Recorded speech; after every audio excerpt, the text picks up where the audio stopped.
Неге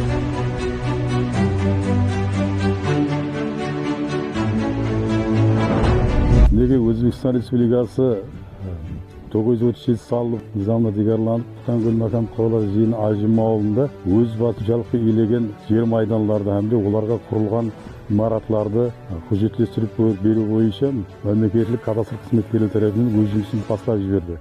Халықтың қиналып отырған машғалалар ең әһмиетлісі орны, яғни айтқанда өз басшылықты иелеп артықша үшінші салыққа төлеп отырған еді. Бүгінгі демде 930 салық заңына тегарланды. Өздерінде бір имканияттар пайда болды. Бұндан қарап берсе, құжаттастыра алмай жатқан тұрақ жайларды құжаттастырудың имканияты жаратылды.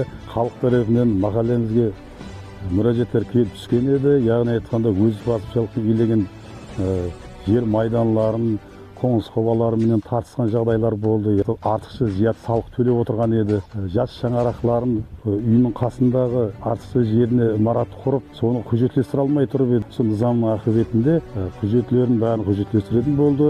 Халық қазір қуанышлы.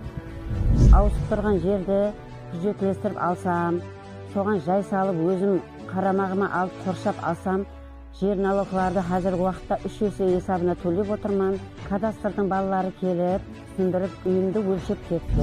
Өзбекстан Республикасының 937 низам бойынша иелерімен сөйлесіп, артықша иелеген жерлері болса, құжатты жайлары болса, практикасында көріп қатлау жұмыстарын алып барып жатырмыз.